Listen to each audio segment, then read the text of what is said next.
I mean, with TazMo, interesting moment in time for Overwatch, and not least for the Dallas Fuel. Of course, Astro has already talked about your situation, but I thought it was, of course, like probably the best time to talk about your decisions in this offseason, and of course also your victory, right? Like, it felt like it's now time is a circle once again. You used to be the best team with Envy in the world. Now you're back being the best team in the world with Dallas Fuel, right? So I guess we gotta find out, like, how did you celebrate this victory? Yeah, I mean, for me personally, like it's kind of funny that we did that whole 5 years of Fuel documentary just to kind of, I remember watching back the last episode and I basically talked about having the trophy in my hands, like almost foreshadowing the chance that that could happen. And, I truly believed we could do it with this group and, winning that whole thing. I mean, I think I've talked about this before in another podcast or something, but the biggest moment for me was once we won, we walked up onto the stage. Obviously, we had to sprint out of the dugout. I basically made sure everybody got up first, and then I saw Rush just like laying their hands down like this, like, and I was like, "Is he okay? Did he pass out? What's happening?" And he was like in legitimate tears, and he just couldn't get the energy to like, or the motivation to like go out on stage. I was like, "Come on, Rush, come on!" He's like, "No, I can't." It's like because he's just emotionally just completely crushed, right? Like not crushed, but like just so happy. And that moment for me was just like, it's funny because it's like, the whole crybaby TazMo thing when we won Hawaii the first time. It's like full circle. It's like, I got you. No, but seriously, it was such an emotional moment for Rush as well because, I know how long he's been esports and stuff, and winning something like that has always been his goal. So that meant everything to me. And it was finally like something that we'd promised our fans, and we were always building every year to be better. And we celebrated great. I mean, we had a lot of fun. We actually went to Disneyland right afterwards. We already planned that, so I was like, I hope we did well, because otherwise that would be as fun of an event. So we went to Disneyland, hang out with the guys. They did their thing. Unfortunately, it was very early in the morning the next day, which it led to a lot of them being a bit grumpy in the morning. Obviously, after celebrating the night. But it was a good time. And then we went to Dallas. Mike got us this big dinner. Went to this really nice, steakhouse. Brought the trophy with us. Put it on the slap in the middle of the table. Thought it was gonna collapse the table, but that thing is heavy, by the way. But yeah, no, we celebrated it. It was great. I mean, I know for our whole company organization and especially Mike, like, it meant so much. I mean, the guy still grinds Overwatch. Like, he has almost more hours than me, I think, at this point. He's always playing the game, so he loves it. Okay, two things in there. First one, is Rush usually this emotional? No, not at all. He has a very stoic personality for the most part. He's very calm, very. I mean, you've seen it in his interviews. He's very just, to the point. He's very, he's very blunt. But at the same time, he's still a goofball and funny. He doesn't like to admit it, but he is funny, and he likes to crack jokes with me and him. I promised him at the end of the year, I was like, if we win a championship, we'll share a glass of scotch together. I had a proper scotch with him and stuff, and he's like, "Oh, we got to do this," and we did that and everything. So he's a good bloke. He's very professional, but also, I can tell he commands the respect of his players, especially the players that he's been with for so many years. So he doesn't get that emotional normally. But that's, I mean, how can you not?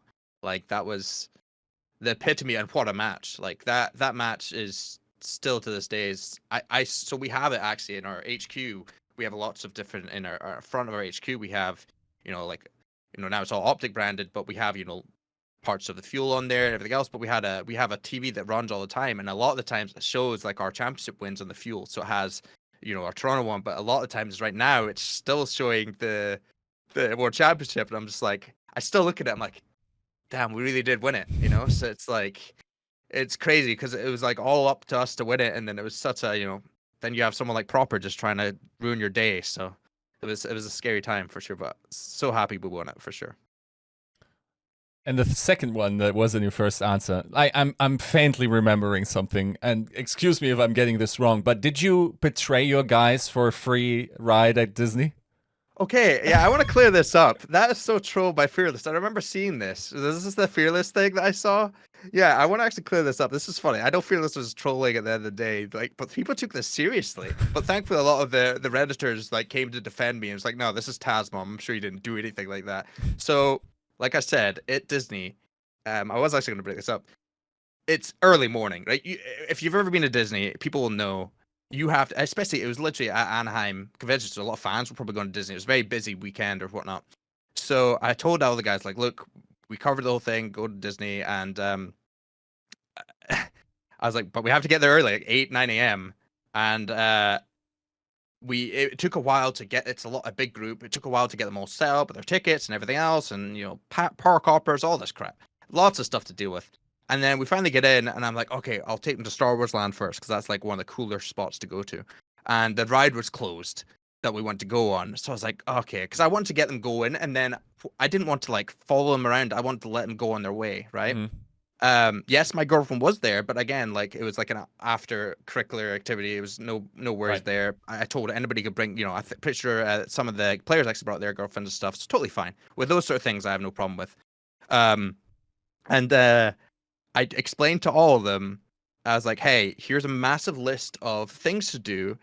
I'm going on these things. If you guys want to come with me. And I pinged the Discord like, hey, I'm at this spot. Let's do this. And they just kind of went off, did it. And then I guess Fearless, didn't get the memo. I thought I just like ditched them all. I was like, no, I wasn't trying to ditch you guys. I would love you guys to follow me around, but I could tell some of them are tired. I let some of them go home a little earlier because look, they were tired. Some of them went back to take a nap, then came back out.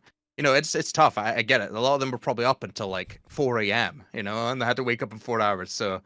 Yeah, it wasn't. I generally was not ditching them or anything. Trust me. Some of those rides, like Guardians of the Galaxy, I don't know if you've ever been, but that ride's fantastic. We went on there. I think it was with like, I forget exactly. It was a couple of the players. Guru was one of them, but like it was so much fun. So I wish more of them stayed around longer with us because we knew what we were doing versus like, this person. But it is what it is. So Fearless, whatever, man. He likes to do a little trolling. Fair enough. Yeah. Now, of course. This is where we go into a little bit more sad part of it, right? Mm-hmm. Yeah, of course.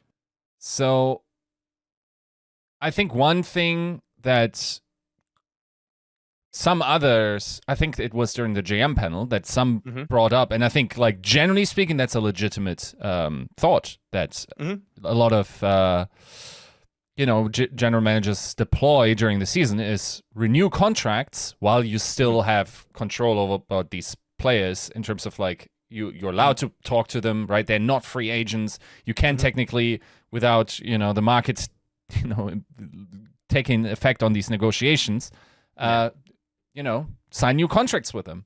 So why did that not happen for you guys?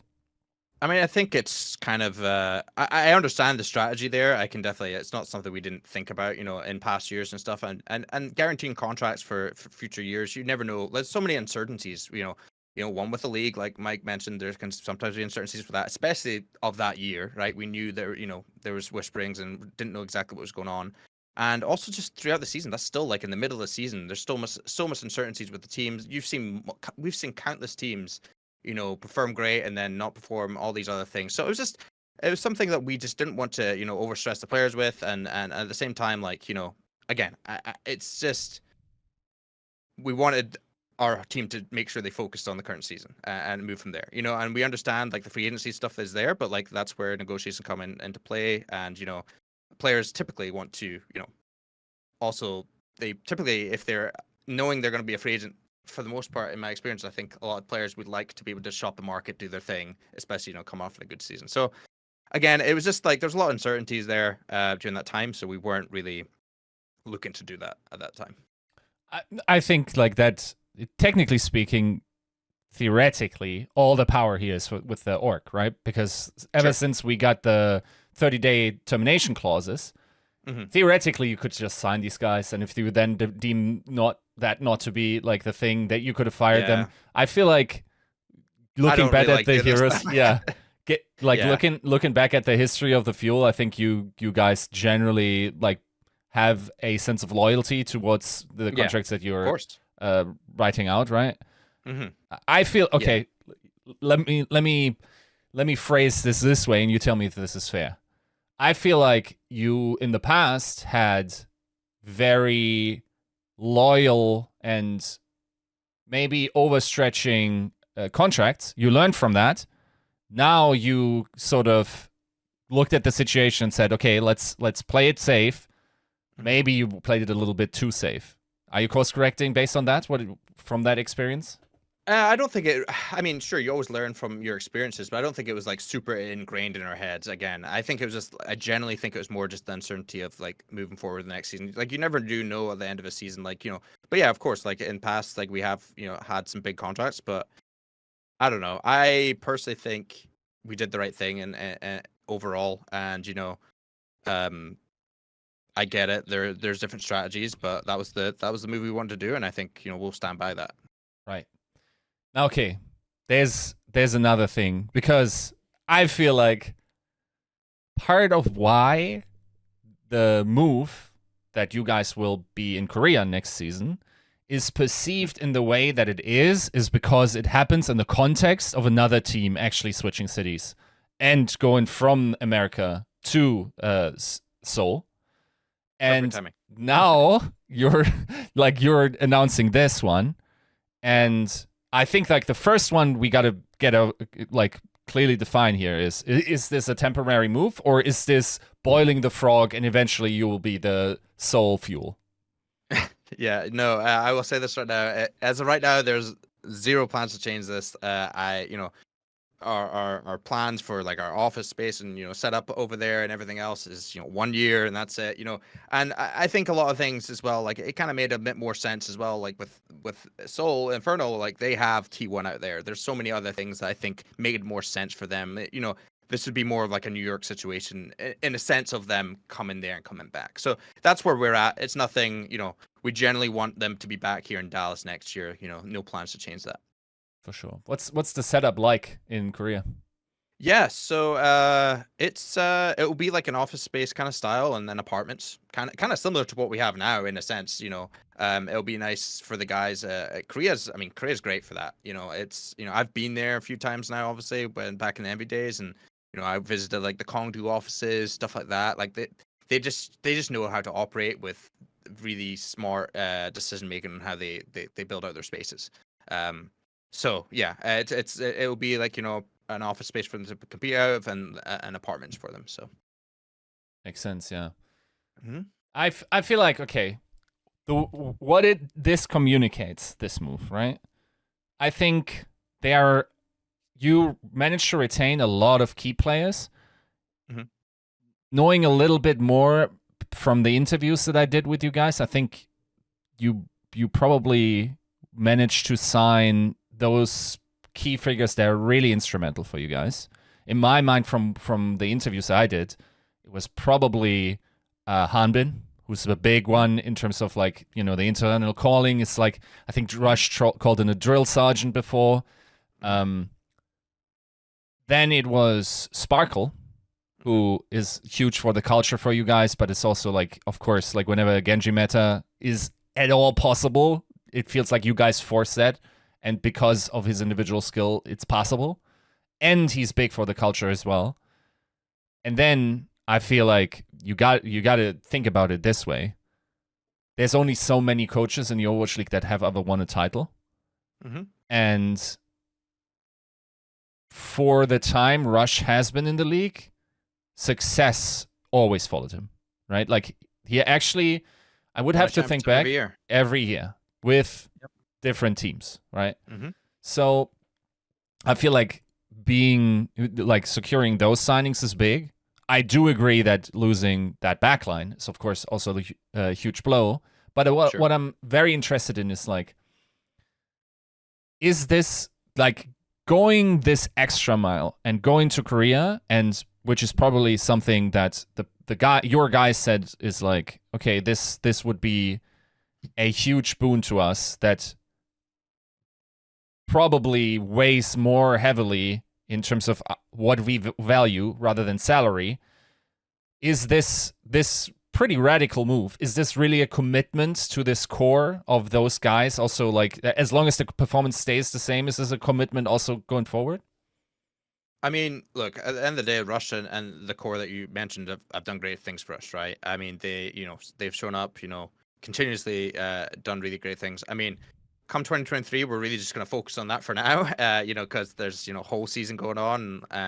It's kind of impossible to tell, I don't want to ever promise anything crazy, like moving forward, like, but, I'm very happy with them now and have no problem at all. And they've like you said, Rush especially, his resume speaks for himself. So we're very happy to have them with us for 2023, and hopefully moving forward, right? But again, it's impossible to. I think it's just too early to ever like, oh yeah, and we'll have them for 24, 25, 26. You never know what's going to happen with the league, anything else that goes on. So I never want to like, guarantee anything like that just yet. But I can say I'm very much happy with them moving forward.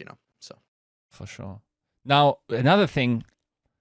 I'm the one that tortures myself and still regularly reads Reddit. And the one trope that I've seen is that it's like, I'm a Dallas fan. I now got to wake up at 4 a.m. at night.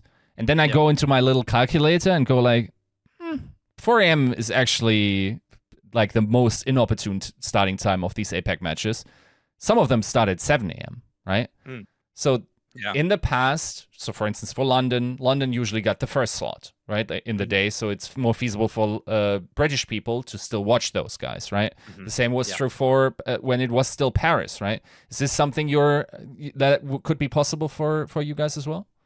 I hope so. I mean, that's more of kind of a league decision on how they want to do it, right? I can't comment on what their plans are to do for that, but obviously I'm going to try and work with the league and see what we can do with scheduling and stuff like that. But at the same time, like I understand the pain of trying to wake up early for these things. I watch European soccer a lot, and that's tough to watch live for me, as well. I understand that. So yeah, I definitely understand it. However, I think what we need to do as an organization, and something that I've already seen fans talk about, is like, oh well, we're not gonna have live events, we're not gonna have like activations, all that stuff. We really miss that, and they always show up. Like our fans show up at these events, like an amazing loyal fan base in that regard as well. So for me, no matter what the schedule is, I want to try and make those work. Be it like late night watch parties, early morning, like maybe none of this is set in stone, none of this is like fully planned just yet. But I am working with our organization right now, our events team and stuff, to see what can be done. But like things like maybe an early morning breakfast, at 7 a.m. Like come meet us at said place and let's watch the game together or something. And we'll talk about this more, but I'll be based out of Dallas for the most part. I'll be in Korea a few times, so I'm trying to spearhead that side. So I'm definitely here to help the community here in Dallas realize that yes, we are in Korea this year, but that's not going to change. We're still going to plan to host some events. Don't know what they're going to be just yet, but just stay tuned. Definitely have some cool things for the fans to make them feel a little bit less, worried about the time zone stuff, So, and again, hopefully the league can work some stuff out to make things better for our fans, for sure. For sure. Now, the other angle is, of course, to bring team content to your like channels, and also, I recently talked to Roston about there's a blessing in disguise possible if the league doubles down on it, where now very many teams are actually kind of local, right? Like at least 3. I think you guys are reasonably close, and whether or not like it's theoretically possible that more LAN matches might be happening, right? For some of those APAC teams, at the very least for both Seoul teams. And then also a lot of Contenders teams are around the Seoul area. Of course, yeah. So theoretically speaking, there's a lot of possibility for LAN matches and then also LAN content. Some of the best content out of the Overwatch League last year, in my mind, was the at the time Philadelphia Fusion sitting down with the Seoul Dynasty and doing the little flaphead like 1 or 2 option content, and that was only possible because they were in the same physical space. This is once again theoretically possible here, and of course, like I don't know how many teams will be in the area, but theoretically speaking, is this something like that you're currently evaluating, like not only or in terms of your team content, and then also something you can do with other teams? Yeah, I mean, it's almost like the Blizzard Arena again, right? Kinda, obviously not that many teams, but still the same kind of concept. I think that was one of the benefits of the Blizzard Arena is the fact that all the teams are in the same space all the time. Um, but yeah, definitely, I've already talked to Rostin a little bit about this, and I think it's a great opportunity for our, not only our, fans in Korea to, see these things, but also just tell the stories that are going on for, our whole audience. And like I said, yeah, those content pieces that the league did, again, that's a TBD on them, what they want to do. But yeah, we definitely want to do some cool stuff, be it small form content, big form content, stuff like that. I think there's a huge opportunity there, and hopefully we can do some stuff. Maybe we can reignite that Dallas Soul rivalry, like the back in season one. Like we didn't get to see that too often. But like that'd be cool to have that. I definitely think there's some cool stuff that we can do. And in terms of our content stuff, we're going to do some, smaller form stuff, some cool, like, behind the scenes stuff for sure. Obviously, I'm sure you guys will be doing some interviews with our guys at times, and again, that's something that maybe we can involve the fans with again. Maybe we do some cool, sections where it's like a post-match thing with our fans who want to stay up late night, ask some questions, do some cool stuff like that. Definitely, I mean, look, I'm always trying to push the bar when it comes to those sort of things. So for sure, we are definitely interested in that sort of stuff. All right. I think like another thing, and I should have probably led into that earlier, but I feel like I hear a lot about the importance of Sparkle for this team. It's kind of interesting because I mean most guys know this kid because he screams on stream.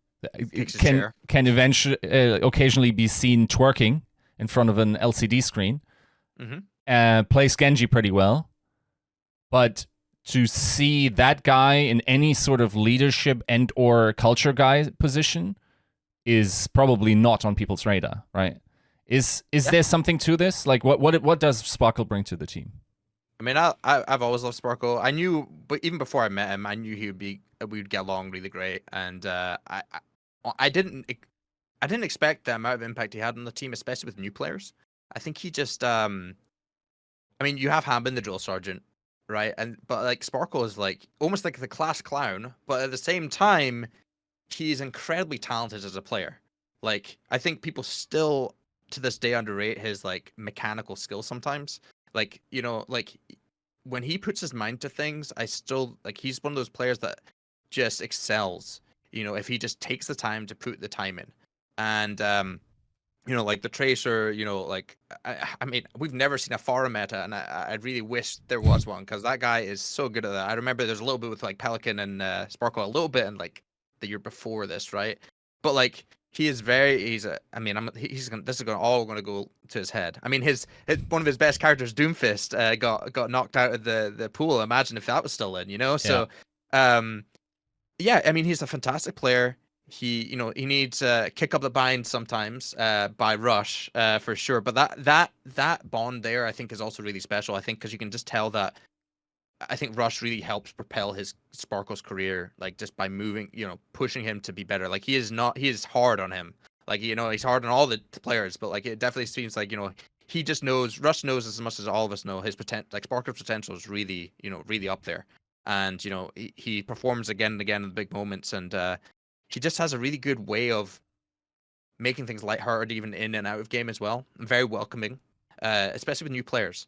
Like already Bliss, I think, has came out of his shell already. Not to say he was like a super shy guy, and I don't know everything that's been said during scrims and stuff, but even like the first couple of scrim blocks, he's pretty quiet, but now he's way more talkative, and it kind of gives me that vibe that Sparkle definitely helps with that, and it's a great piece to have in our team for sure.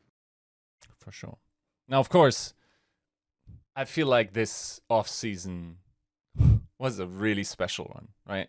There are, like, whatever factors you had to consider in past years, now you stack on, like, twice as many, just in terms of, like, the volatility, probably, like, your positions, like, where you're playing, the logistics there, looking across the league, suddenly, like, there's a trajectory or like a direction of where talent is flowing, but you wanted to flow in the other direction because you were actually going against the current in terms of players going from APAC to NA. So Yeah, what sure. other difficulties did you encounter building this team?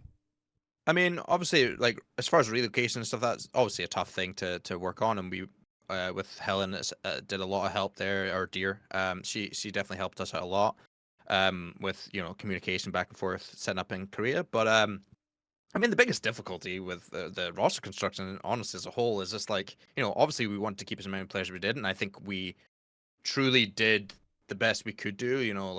With obviously with Hastro also mentioning, like part of the help of that was moving to Korea to make our players feel more comfortable, because generally, like, you got to think some of these players, especially like the Sparkles or Hanbins and stuff, they've been in the US for 3 years. Not to say it's a bad place to be. It's more the fact that you're away from your family, especially at that age. People forget, like, when you're older, like me and you, being away from family is a bit more understandable and stuff like that. But you're still, these guys are still kids, and like, especially like their childhood friends and all these things. People forget, like, these guys, like, a couple months a year is not really that much to be back with your family, and especially how the season just keeps coming, it just keeps going.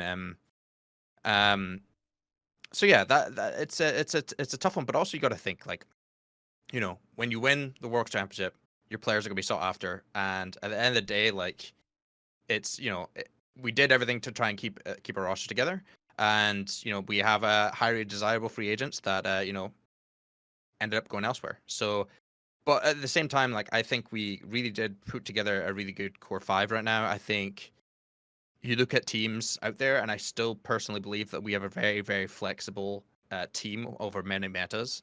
Like, I think Edison's going to come into his own even more this year, personally. I think, I said that last year. I said he was very flexible and could play a lot of roles. No one expected him to pull out the Genji, and stuff like that. And, like, Sparkle's continuously able to pull out a lot of heroes as well. And I think, it's a really good core. And then, obviously, like, you got Hanbin. Like, there's not much to say about him. And then you're adding in, like, MCD and Bliss. MCD, I think, has a lot to prove. I think Rush sees that in him. And, you could see how good MCD was, especially in, like, the Element Mystic days, and back then people were really hyping him up, especially. And I think he had, I think he has a lot to prove there. And I think if anyone's going to bring it out in him, it's going to be Rush. And, if Rush believes in a player, I believe in that player, and he has that former chemistry with some of the players as well, which is good. And then you go into, like, someone like Bliss, right? I think he's a rookie talent that clearly has a lot going for him as well. Very flexible as well. He has a great Ana.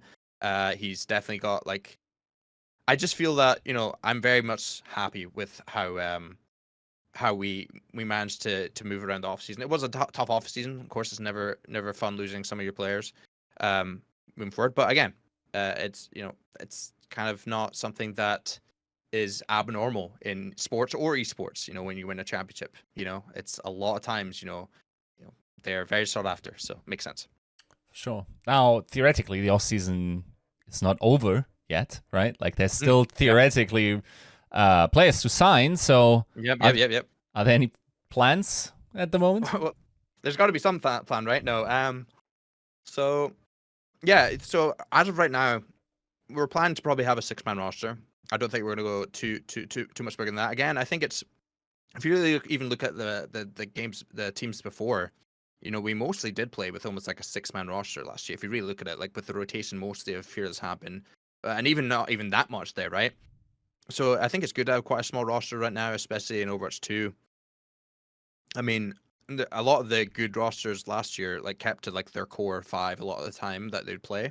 And I think that's a huge buff a lot of the times, especially if you have a flexible team. So, a 5-6-man roster, I think, is good. Obviously, we do need to have a 6-man roster for the league. As of right now, we are still scouting, and, we just started scrims recently, so we're trying to figure out. So, we'd rather not just, like, sign someone and then hope that's the piece we need, versus we still have plenty of time. There's still plenty of players out there to, we could still have the time to scout out, that piece that we may need. You know what I mean? If that makes sense. So that's kind of where we're at right now. I mean, it also feels like, considering you're now in Korea and you would have to hire from the Korean talent pool, and you're actually playing against, the Contenders pool, and can have, like, first-hand experience, It feels Exactly. a little bit more It's good. feasible. We got time to do it, but there's no rush. I know a lot of fans are like, "When's our announcement?" Like we were one of the first people to announce. I feel like one of our rosters, which is fair, and we are we're always scouting. Like it's smart. Like you never know. Even like mid season and stuff. Like the amount of times that people need to make a change later on and stuff like that can happen as well. So you always got to keep your eyes open. And again, like you said, being based out of Korea definitely helps with that, at least for the season. For sure. Now, being based out of Korea, I feel like, naturally speaking, and to give a small peek behind the curtain, I think some followers of this channel might be aware, but Deer has been graciously providing like the translations whenever I interview you guys, and she's bilingual, so I imagine that's a big asset. She's the assistant general manager, so she, has been for a while. So yes. You mentioned you will travel a little bit there. How has this changed in terms of like your tasks of the day to day? Yeah, I mean it's still pretty similar actually. It sounds weird that but I mean since we have a bit of a little bit of a smaller group, I think it's quite manageable. But yeah, I will be out there. Actually, I'm leaving in about a week or two. 17th now, so I'll be out there for a couple weeks to make sure everything's set up from our space and stuff. They're not currently in that office space just yet. They're playing from their homes right now for scrims, but we want to make sure everything's set up so it's ready to go. So Helen will be based there full time with the team. So she'll just be handling like day-to-day stuff, making sure that their food arrives in time and all that stuff, like just the basic logistical stuff we did all year last year. And then I will be, having an interesting late nights as much as our fans with, watching scrims. Like currently I've been watching scrims until like 3 a.m. and stuff. So I'm keeping track of that, how they're doing. And then also I'm working on a lot of the activations out here. Right. And that's a big thing. And like keeping up with the time zones with Blizzard and working with the league as well, making sure our team has everything they need out in Korea. So it's kind of similar. I mean, credit to Helen. She definitely helped out a lot with this transition. And since she is, from Korea, it just made way more sense that she'd be out there the whole time versus, both of us needing to be out there, if that makes sense. So, but obviously I'm always here to help out. It's not like anything's super changing there. And she feels comfortable working out there. So it'll be good. Good dynamic there. I guess you can also leave them at Disneyworld all alone, from all the way from NA. Yeah, we'll just I'll actually that's all I'm going to be doing. I'm going to be actually in Disney World every day. I've actually just moved to California. I'll be at Disney World just hanging out now. Now we're going to be busy out here for sure as well. It's again, it's like I've been making my sleep schedule's definitely interesting these days, and it's going to be, especially when we get into the matches and stuff. I can't imagine how that's going to feel, but it's worth it. It's definitely worth it. For sure. Now, you mentioned you guys got started up scrims. Now, let me paint the picture of the context of Dallas Fuel scrimbux in the past seasons, okay? You guys don't make sense. Either you completely dominate and like you might start out a meta and it could be atrocious, and then you just reinvent the meta and then everyone needs to play that. That's a Dallas Fuel move that has happened a couple of times. Like maybe in the playoffs, I think you forced the Reaper, I think. Yeah. Then there's also the Dallas Fuel where you look like not that high win percentage in scrims, and I'm like, oh, am I about to make a spicy prediction? And then you show up and somehow like it still works. So there are very few scrimbucks that are less reliable than the Dallas Fuel scrimbucks. And still, I have to do the live research and say how are scrims looking right now for you guys? Yeah, all I can say is I'm excited for the power rankings for everybody. Like that's always fun to just watch. I just love watching that because, like, look, at the end of the day, like, I know everybody. Look, some teams definitely take Strimbox more seriously. I don't think we do at all. I think I feel like everybody probably also. I won't say that coaches and teams don't agree with this. I'm sure every team agrees with this. Like at the end of the day, scrims are practice and it's just a learning thing. Losing is learning, all these things. Like, there's definitely been spells in the past seasons where we've lost like just everything, every block and stuff like that, right? Like for a week, maybe not that long, but the point is like it's okay as long as we're learning. And like these guys are constantly learning. Like it's like the amount of hard work they put into review after scrim blocks. I'm still learning my Korean and stuff, so I'll actually ask Helen, like, hey, can you translate what Russ is talking about? Because I'm like, oh, we had a pretty rough scrim block. I want to hear what Russ is saying and what he's talking about and what he's bringing up. And a lot of it is what I see in the game too. And I'm not Rush, but I can tell, like, oh, it looks like our alt tracking's off here. It looks like this is happening. And then he'll reiterate that same kind of thing, but then take it to a whole nother level that I probably didn't even think about. And it's like, it's so simple, yet it's like, and then I see the change the next scrim block. You know, I see that these guys are learning, and it's not just like going on, you know, so scrimbox will never be a thing for us. I don't think it's ever worth relying on. I think it just depends on our match days and how we show up. I think we've always been quite slow starters as well from a perspective. Even, you know, when we had Battle for Texas against Houston, you know, kind of got cheesed there with the Doomfist at the time and stuff. I mean, props to them. It was good for sure. But that's the point. It's like we started off slow. Even in the May Melee, we started off slow. We barely scraped in, and then we found something that works. I think that's a credit to Rush and how well he is at adapting the situation. So, Scrimbox, sorry to tell you, I would say we are in a good spot right now. Nothing. I mean, again, I don't take any crazy thoughts. Like, we could lose a Scrimbog, win a Scrimbog. It doesn't matter as long as we're learning and we showed up in matches. For sure. Yeah, no, I think that you guys are fairly unique. I think a lot of teams, for instance, like track scrim win rate and have like spreadsheets and that stuff. We still do that. I will say we do track that stuff. It's just good to always keep track of. I don't see why it's not. It's also good just a statistic to see. I don't think Rush takes too much into that. It's just good as a stat. I'm a stats guy. I do like seeing that stuff. Maybe not as most of our stats guys pre. I know that guy loves his stats. But no, I was just trolling him. Since he's a funny dude. But I generally think that it's important to have those stuff, but not look too much into it, at least from our team. That's how it works for our team. Like I said, it's all about the learning process. So as long as they're learning and putting in the effort, which they always do, I'm very happy about it. For sure.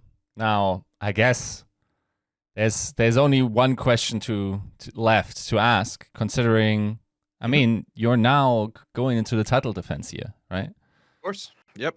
It feels like there's an uphill battle there, but there's also an opportunity. It feels like maybe it's a little easier for you guys to qualify technically because the APAC region is a little weaker, seemingly so far, but we also haven't seen all the rosters announced, so who knows? And still, you have to wonder, are you guys still going into this season with a goal of defending the title? Yeah, of course. I mean, that's a simple yes. I mean, I'll say this, like, whenever you have a team like with Rush on it, like, they're gonna be like, again, like we said in the past, like, Rush has always shown success, and I don't not see that happening again. I mean, it's gonna be tough. It's always tough. I mean, last year was incredibly tough. There was amazing good teams, you know, Glads, you know, Shock, even Houston. And then, you know, the APAC was a weird one, but I mean, yeah, there's already, you know, I think what is Sparks announced, right? Yes. Spark, good, yeah. So Spark looks like a solid roster, you know, like there's going to be some good stuff. I know Shanghai just announced as well, I think as well. So that's an interesting one. But again, it's like, you know, and then there's all the contenders teams as well, right? So you have a lot of good practice as well in APAC, I would still say. Like, yes, maybe it's a little bit weaker with some of the signings that happened over in the West, but I think the way we play is kind of the way we play. And like, again, scrims don't matter. You know, again, that could even be a buff for us because people are so. A big thing about Dallas was always tempo, right? And this is something I thought about while we were in APAC. I was like, well, our tempo is always going to be fast and always going to be that like kind of rush style meta, you know, whatever. I mean, it varies, but also we get to play against a lot of dive heavy teams, and you see a lot more ball in APAC. You see a lot of different things in APAC. That may be cool for us to kind of almost adapt that style, but also still have that other rush style in the back pocket. And it's like people have said in the past that when we play Dallas, it's a different beast. Like, oh, everybody's playing this, you know, Kiriko comp. Oh, everybody's playing the, you know, Symmetra Rush comp or whatever, right? You know, or the Zarya comp. But like when you play Dallas, that tempo is way different. It just, and literally people have just said, yeah, when you play Dallas, they're just way better at those comps. And it's like, so if we play some of the best teams in the West and we rarely play them in scrims, like maybe that's a surprise factor we have against some of these you know, big teams in the West. But I truly believe we have the right group to do it. Like I said before about each individual player, I think they have a lot of flexibility. I think they have the drive to prove themselves again. And again, Rush, I'm sure, he's Team Korea World Cup this year as well. He's got a lot on his resume. And I think if he has another great year, I think you could probably argue, like, I mean, he's my number one coach, but from a and I love Krusty, don't get me wrong. He's a great dude, fantastic coach himself. But I would have to say that, Rush is, you got to think that's the Rush era at that point. So if it isn't already, you could argue. For sure. I heard one thing that I gotta follow up on is the Contenders teams, right? I'm not sure if you have looked at whatever your scrims are going, or if you have even scrimmed Contenders teams. But do you think these guys actually will be a legitimate threat to any of the OWL teams? That's a good question. I mean, I think there's always chances for sure. I mean, it's hard, but I think Contenders teams, especially in Korea, like, and APAC in general, are always going to be good. Like the culture in Korea is just always like, they do such a good job. Like, people always are like, oh well, this is the year that APAC's not going to, or Contenders aren't going to be good, and like every year they'll have some rising star come in and do stuff. So I don't know. It's too hard to tell. I mean, we haven't scrimmed too many Contenders teams at all, really, just yet. Like I said, we've only just started scrimming, so nothing too crazy. But I do think there's always going to be a threat for sure. Depends on the rosters that show up too. Like, we don't even know a couple of these rosters coming out, right? So it really does depend. But I mean, you never want to let your guard down. Like, anybody can beat anybody like, you saw Paris last year and some other, the lesser teams last year at least. The upsets do happen. So you never want to count out any team you're playing, for sure. Sure. All right. Then we thank you for the interview and best of luck in your preparation. Thank you.